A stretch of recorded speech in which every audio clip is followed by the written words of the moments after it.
இப்ப ஒரு 5-6 ஆண்டுகளுக்கு முன்னால் ராமர் படத்தை பெரியார் நடித்தார் என்று ஆங்கில மாத இதழிலே செய்தியை போட்டு புதுப்பித்தார். அந்த செய்தியை புதுப்பித்து ஒரு செய்தியா போடுறார் ஆங்கிலம்.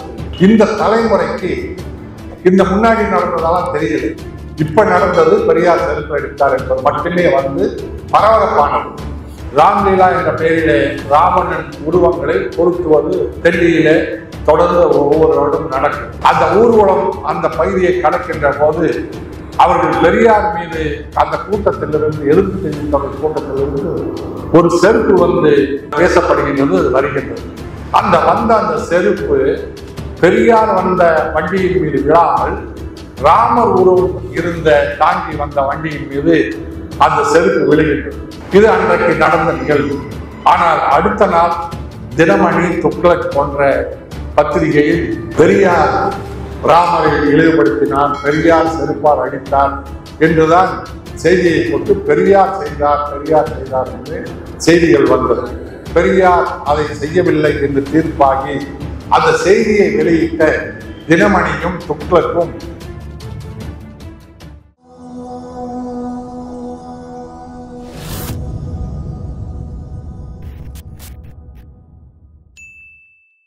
ஆண்டு 1925 3 இயக்கங்கள் கண்ட ஒரு நூற்றாண்டு. அதிலே RSS சுயமரியாதை இயக்கம், பொதுவுடைமை, இந்தியாவிலே பொதுவுடைமை கட்சி, இந்த மூன்றும் இந்த நூற்றாண்டிலே தொடங்கிய இயக்கங்கள். அந்த RSS-ஐ பற்றி அவருடைய தத்துவங்களை, கொள்கைகளை பற்றி ஏராளமான நூல்களை நாம் வாசித்திருக்கின்றோம், செய்திகளை தெரிந்திருக்கின்றோம். இங்கே தோழர்கள் சொன்னது போல அந்த அமைப்பு பல்வேறு அங்கங்களை கொண்டது. அந்த காவி பாசிசத்தை ஏற்றுக்கொண்ட யாராக இருந்தாலும், எந்த வகையில அந்த இயக்கத்துக்கு துணை புரிந்தாலும் அவர்கள் அதில் ஒரு இயக்கமாக ஏறக்குறைய அமைப்பாக ஒரு 120 அமைப்புகள் அந்த சங் பரிவார் கூட்டத்தில் இருந்தாலும் குருமூர்த்தி போல அங்க வகிக்கின்ற ஆட்கள் ஏராளமான பேர் அங்க வகித்து இந்த RSS-ஐ கட்டி அமைத்து நடைமுறைப்படுத்திக் கொண்டிருக்கின்றார்கள் என்பதைத்தான் இங்கே குருமூர்த்தி RSS-இன் நில அதிகாரம் என்று அவரிடத்திலேயே நீண்ட நேர்காணலை நடத்தி அவர் மூலமாகவே செய்திகளை வாங்கி சுஜாதா அவர்கள் நமக்கு கொடுத்திருக்கின்றார்கள். இந்த ஆரிய கூட்டம் இன்றைக்கு ஒரு நில அதிகாரமாக குருமூர்த்தி இருக்கின்றார் சொன்னால், இவர்களுக்கெல்லாம் முன்னோடி அரசர் காலத்தில் இருந்த சாணக்கியன், அதற்கு பின்னால் ஒவ்வொரு அரசருக்கும் இருந்த குரு என்று சொல்ல இருந்த அந்த கூட்டம், அவர்கள்தான் அரசனுக்கே மூளையாக இருந்தோம், ஆலோசகர் நாங்கள் தான் என்று அதன் மூலம் அவர்கள் அவர்களுடைய நோக்கங்களை சாதித்துக் கொண்டிருப்பார்கள். அதுபோல குருமூர்த்தி இந்த நூலிலே பல்வேறு செய்திகளை அவர்கள் சொல்லுகின்ற போது, தன்னால் தான் இந்த ஆட்சியே நடந்து கொண்டிருப்பது போலவும், திட்டங்கள் எல்லாம் தன்னால் தான் நடைமுறைப்படுத்தப்பட்டிருப்பது போலவும் அவர் தன்னை உருவப்படுத்தி சொல்லக்கூடிய செய்திகளை ஏராளம் தாங்கி வருகின்றது. மதிப்புக்குரிய தோழர்களே, நமது மதிப்புக்குரிய எழுத்தாளர் சுஜாதா அவர்கள் கோவையில சிம்பிளிசிட்டி பத்திரிகையில செய்தியாளராக இருக்கின்ற போது குருமூர்த்தியோடு சொன்ன செய்தியை ஆய்வு செய்வதற்காக திருப்பூருக்கு சென்று ஆய்வு செய்த செய்தியும் அதில் பதிவு செய்திருக்கின்றார். அந்த அக்ரகார சமூகத்தை நாங்களே உயர்வானவர்கள், எங்களால் தான் இதை சாதிக்க முடியும், எங்களால் தான் இதை செய்து முடிக்க முடியும், அரசியல் அறிவு எங்களிடத்திலே தான் இருக்கின்றது என்பது போல சொல்லப்படுகின்ற இந்த குருமூர்த்தி திருப்பூரிலும் சரி, கரூரிலும் சரி, அந்த பொருளாதார வளர்ச்சி அதை ஒரு RSS-க்கும் தான் சார்ந்த இயக்கத்துக்கும் எப்படி அதை கொண்டு செல்கின்றார் சொன்னால் அங்கே முதலீட்டவர்கள் உழைப்புகள் எல்லாம் அந்த பகுதி மக்களுடையது. ஆனால் அதை கூட அங்கே ஒரு கொங்கு சமூகம்தான் முதலாளிகளாக இருக்கின்றார்கள். அவர்களால் தான் இந்த வளர்ச்சி திருப்பூரில் வளர்ந்திருக்கின்றது என்பது போல அந்த சங்க பரிவாரத்தை RSS ஒரு சாதிக்குள் அங்கே கட்டமைத்து கொண்டு வரக்கூடிய செய்தியாக சொல்லி அதை கவர பார்க்கின்றார். ஆனால் அதே போல கரூர் என்று சொன்னார், அதே போல நாடார் சமூகம் ஒரு வணிக சமூகமாக இருக்கக்கூடிய அந்த சமூகம் என்று சொன்னார். அவர்களை பற்றிய செய்திகளை ஒரு பொருளாதார அறிஞரை போல சொல்லி அவர்களை கவர்கின்ற அந்த தான் சார்ந்த அமைப்புக்கு அவர்களை உள்ளிருக்கின்ற செய்தியாக அதை செய்து கொண்டிருக்கின்றார். ஆனால் சுஜாதா அவர்கள் திருப்பூரிலே போய் ஆய்வு அந்த தொழில் வளம் வளர்ச்சி எல்லாத்தையும் பார்க்கின்ற போது அது ஒரு சாதிக்கு உட்பட்டதல்ல. அந்த வளர்ச்சி ஒரு சாதியால் அந்த திருப்பூர் கட்டமைக்கப்படவில்லை. அந்த திருப்பூர் வளர்ச்சிக்கு பாட்டாளி மக்களாக இருக்கக்கூடிய உழைப்பாளிகள் தலித்து மக்கள் ஏராளமான பேர் இருக்கின்றார்கள். மற்ற சமூகத்தின் தமிழ்நாடு முழுவதும் இருந்து வந்து பணியாற்றக்கூடிய சமூகத்தினர் இருக்கின்றார்கள். சுமங்கலி திட்டம் என்று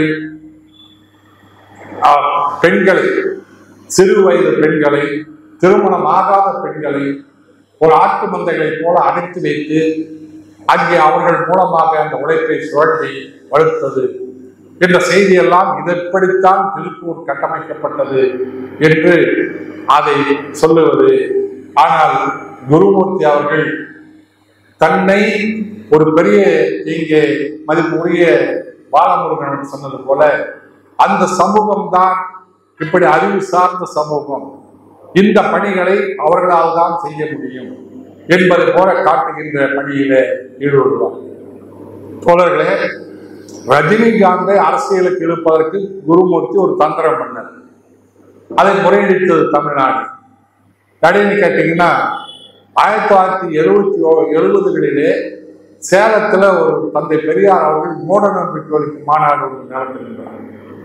அந்த மாநாட்டிலே வடக்கே ராவணனை, ராம்லீலா என்ற பெயரிலே ராவணன் உருவங்களை பொருத்துவது அந்த டெல்லியிலே தொடர்ந்து ஒவ்வொரு வருடம் நடக்கும் நிகழ்வு. அதை நம் தென்னிந்தியர்களை, திராவிடர்களை இழிவுபடுத்துகின்ற நிகழ்வாக பெரியார் குறிப்பிட்டு அந்த ராமன் உருவத்தை கொளுத்துவது என்று அறிவித்து ராமன் உருவத்தை ஒரு வண்டியில வைத்துக் கொண்டு இன்னொரு வண்டியிலே ஐயா அவர்கள் தேரிலே அமர்ந்து வருகின்றார். ஊர்வலம் வருகின்றது. அந்த ஊர்வலம் வருகின்ற போது அன்றைக்கு நாம் பார்த்தசாரதி போன்ற எழுத்தாளர்கள்லாம் இதற்கு எதிர்ப்பு தெரிவித்து அங்கே பெரியார் கருப்பு கொடி காட்டுவதாக ஒரு 50 பேர் சேலத்திலே ஒரு மையமான பகுதியை கூடி நிற்கின்றார்கள். அந்த ஊர்வலம் அந்த பகுதியை கடக்கின்ற போது அவர்கள் பெரியார் மீது அந்த கூட்டத்திலிருந்து எதிர்ப்பு தெரிவித்தவர்கள் கூட்டத்திலிருந்து ஒரு செருப்பு வந்து வீசப்படுகின்றது, வருகின்றது. அந்த செருப்பு பெரியார் வந்த வண்டியின் மீது விழாமல் ராமர் உருவம் இருந்த தாங்கி வந்த வண்டியின் மீது அந்த செருப்பு விழுகின்றது. உடனே திராவிட கழக தோழர்கள், கருஞ்சட்டை தோழர்கள் ஆத்திரப்பட்டு கோபப்பட்டு பெரியாரின் மீதா செருப்பு வீசுகிறார் என்று அந்த செருப்பை எடுத்து ராமர் உருவத்தை அடித்து ஊர்வலம் முழுக்க அடித்து வந்தார். உருவத்தை அடித்து வந்தார். இது அன்றைக்கு நடந்த நிகழ்வு. ஆனால் அடுத்த நாள் தினமணி, துக்ளக் போன்ற பத்திரிகையில் பெரியார் ராமரை இழிவுபடுத்தினார், பெரியார் செருப்பால் அடித்தார் என்றுதான் செய்தியை போட்டு பெரியார் செய்தார், பெரியார் செய்தார் என்று செய்திகள் வந்தது. அதை உடனே ஆசிரியர் வீரமணி அவர்கள் தலைமையிலே நீதிமன்றத்திலே வழக்கு கொடுத்து இது பெரியார் செய்ததல்ல, பெரியார் அந்த காரியத்தை செய்யவில்லை என்பதை நீதிமன்றத்திலே மறுக்கின்றார்கள், வழக்கு தொடுக்கின்றார்கள். அந்த வழக்கு பெரியார் அதை செய்யவில்லை என்று தீர்ப்பாகி அந்த செய்தியை வெளியிட்ட தினமணியும் துக்ளக்கும் ஹைகோர்ட்டிலே மன்னிப்பு கேட்டது. 2 பேரும் மன்னிப்பு கேட்டாங்க, பத்திரிகை 2 பேரும். அது அந்த மன்னிப்பு கேட்டு அந்த செய்தி அதோடு அப்ப முடிந்து விட்டது. அதை குருமூர்த்தி என்ன செய்தார் சொன்னால், இப்ப ஒரு 5-6 ஆண்டுகளுக்கு முன்னால் கொரோனா வந்த காலகட்டத்தில் ஒரு ஆங்கில பத்திரிகையிலே அதே செய்தியை போட்டு ராமர் படத்தை பெரியார் அடித்தார் என்று ஆங்கில மாத இதழிலே செய்தியை போட்டு புதுப்பித்தார். அந்த செய்தியை புதுப்பித்து ஒரு செய்தியா போடுறார் ஆங்கில பத்திரிகை. இந்த தலைமுறைக்கு இந்த முன்னாடி நடந்ததெல்லாம் தெரியல. இப்ப நடந்தது பெரியார் செருப்பு அடித்தார் என்பது மட்டுமே வந்து பரபரப்பானது. அதை கொண்டு போய் ரஜினி இடத்தில காட்டி, ரஜினி அதை அந்த செய்தி எடுத்துக்கொண்டு அவர் பேட்டி தர்றார். அந்த பத்திரிகையை காட்டி பெரியார் ராமரை செருப்பால் அடித்தார் என்ற செய்தியை காட்டி ரஜினி பேட்டி கொடுக்கிறார். அதை நான் கண்டிக்கிறேன் என்றெல்லாம் செய்தியாக சொல்லப்படுது. உடனே நாங்கள் அதை மறுக்கிறோம். மறுத்து ரஜினி வீட்டுக்கு முன்னாடி நாங்கள்லாம் போய் ஒரு எதிர்ப்பு தெரிவித்து மறியல் செய்ய போறோம். அதை கண்டித்து அந்த கட்டத்திலே உடனே விவாதங்கள் எல்லாம் ரஜினியும் இல்லை நான் மறுக்க முடியாது, மன்னிப்பு கேட்க மாட்டேன்னு சொல்றேன். தொலைக்காட்சிகள்ல தொடர்ச்சியா விவாதங்கள் வருது. விவாதங்கள்ல அந்த 71ஆம் ஆண்டு நடந்த நிகழ்வும் நீதிமன்றத்தில துக்ளக்கும் தினமணியும் மன்னிப்பு கேட்ட செய்தியும் ஆதாரத்தோடு காட்டப்படுது. அது செய்தி அந்த ஆதாரம் வெளியே வந்த பின்னாடி ரஜினியை இந்த வச்சுக்கிட்டு வெளியில கொண்டு வரலான்னு குருமூர்த்தி போட்ட திட்டம் தவிர முடியாது. இந்த செய்தியை வச்சு வந்துடலாம். ஏன்னா ஒரு தமிழ்நாட்டில் ஒரு காவி கூட்டம் வளர்ந்து வரக்கூடிய நிலையில இந்து என்ற பெயரில இந்த கடவுள் நித்தனை இதெல்லாம் செய்திகளை சொல்லி வந்தால் எளிமையா வந்துடலான்னு திட்டம் போட்டாங்க. அதோட அன்னைக்கு தவிர முடியாதது. அதே நேரத்தில் கொரோனாவும் வந்த உடனே சும்மாவே அவர் வெளியே வர மாட்டாரு. கொரோனா வந்தவுடனே சுத்தமா வரல. இப்படித்தான் அன்றைக்கு குருமூர்த்தி இந்த புத்தகத்தில் செய்தி வரல. ஆனால் இதுவும் நடந்தது. தமிழ்நாட்டில் குருமூர்த்தியால் நடத்தப்பட்ட ஒரு அறிவாளித்தனமாக நினைத்து கொண்டு செய்த காரியம். இப்படி காரணம் இன்றைக்கு பார்த்தீங்கன்னா சங் பரிவார் கூட்டம், RSS இந்த ஒரு 10 நாளா நம்ம 10-15 நாளா பார்க்கிறோம். அது தமிழ்நாடு தேர்தல் முடிஞ்ச உடனே தமிழ்நாட்டில் பேசப்படாத செய்திகள்லாம் இப்ப வடக்க மோடி பேசப்படுறத பார்க்கிறோம். எரும மாட்டை பத்தி எல்லாம் பேசிட்டு இருக்கிறாரு. 2 எரும மாடு இருந்தா ஒரு எரும மாடு பிடிச்சு கொடுத்துருவாங்க, கொண்டு போயிடுவாங்க அப்படின்னு பேசுறாரு. நேற்று ஒருத்தர் அவர் காங்கிரஸ் கட்சியில இருக்காரா இல்லையாங்கிறதே இந்த ஒரு வாரமா தான் தெரியுது. அவர் ஒருத்தர் ஏதோ பேசிட்டாராம், தென்னாட்டை சார்ந்தவர்கள் ஆப்பிரிக்கர்கள் போல இருக்காங்க அப்படின்னு. அது இன்னைக்கு பாத்தீங்கன்னா அது அவர் பேசுனதே அவருக்கே மறந்து போட இப்படியா பேசணும் அப்படின்னு நினைச்சிருப்பாரு. ஆனா இன்னைக்கு காலையில எல்லா பத்திரிகையிலும் தலைப்பு செய்தி அதுதான். தினத்தந்தியில தலைப்பு செய்தி அதுதான், தினமணியில தலைப்பு செய்தி அதுதான். எல்லா பத்திரிகையிலையும் என்ன தலைப்புன்னா, தென்னாட்டுக்காரர்கள் ஆப்பிரிக்கர்களை போல இருக்கின்றார்கள் என்று அந்த நபர் சொன்னாரே. ஸ்டாலின் இந்திய கூட்டணியை விட்டு விலகுவாரா? என்னையா சம்பந்தம்? உடனே அப்படி மோடி அங்க போய் பேசியிருக்கார், வடநாட்டில் பேசுறார். இந்தியா கூட்டணியிலிருந்து ஸ்டாலின் விலகுவாரா அப்படின்னு. அது பத்திரிகை ஒருவேளை தமிழ்நாட்டில் தேர்தல் நடந்த நேரத்துல இந்த செய்தி வந்திருந்தாலும் கூட அது மக்கள் அதை பற்றி கவனிச்சிருப்பாங்க, பேசுவாங்க, விவாதிச்சிருப்பாங்க. இன்னைக்கு யாருமே அதை கண்டுக்கல. ஆப்பிரிக்கர்கள் மாதிரி இருக்காங்க அப்படின்னு ஏதோ எந்த வகையில சொன்னாங்க, நிறத்தை வச்சு சொல்லிட்டாரு போது. அதோட அதை மட்டும் சொல்லலை. அவர் வடகிழக்கு மாநிலம் சார்ந்தவங்களாம் சைனாக்காரங்க இருக்காங்க. அது நாமும் வரலாற்றுல நம்ம படிச்சிருக்கோம். மனித சமூகம் 5 இனங்களா இருக்கு. அதுல ஆரியர், திராவிடர், மங்கோலியர், ஆப்பிரிக்க நீக்ரோக்கள் சொன்னா சுருட்டமடியோடு இருப்பாங்க. மங்கோலியர்கள் சொன்னா சப்ப மூக்கு இருக்கும், குள்ளமா இருப்பாங்க. அது உலகம் பூரா அதை சார்ந்த மக்கள் சைனா, வியட்நாம், பர்மா, ஜப்பான், வட கொரியா எல்லா நாட்டிலையும் சேர்ந்தவங்க தான் மங்கோலியர். அது ஒரு இனம். அதை தேவையில்லாம இருந்தாலும் ஏதோ உலகி வச்சு அதை ஒரு தேர்தலுக்கு பயன்படுமா அப்படின்னு தூக்கிட்டு இன்னைக்கு மோடி பேசியிருக்காரு. இப்படி தொடர்ச்சியா இந்த செய்யக்கூடிய இந்த இப்படித்தான் இதைத்தான் இந்த குருமூர்த்தி அன்றைக்கு தொடங்கி அப்பிருந்து இதை போல அந்த RSS சங் பரிவார் அமைப்புக்கு தான் ஏதோ வலு சேர்ப்பது போல சொல்ல போனா ஒரு புரோக்கர் வேலை பண்ணிட்டு இருந்திருக்காரு. பெரிய பெரிய கம்பெனிகளுக்கு புரோக்கர் வேலை. அதுல பாத்தீங்கன்னா இந்த கெஜ்ரிவால்ல இருந்து அண்ணா ஹசாரில இருந்து உண்ணாவிரதம் காப்பாங்க, அதை கூட அவர் தான் செஞ்சேன்னு கட்டமைக்கிறார். எல்லாவற்றிலும் தன்னை தான் தான் தன்னுடைய போலதான் தன்னுடைய அறிவு தான் என்பது போல காட்ட முயற்சிக்கிறார். ஆனால் பெரும் மதிப்புக்குரிய அதுல ஜெயரஞ்சன் மிக அழகா சொல்றார். அவர் பெரிய பொருளாதார அறிஞர்லாம் கிடையாது, ஒரு ஆடிட்டர், அவ்வளவுதான்.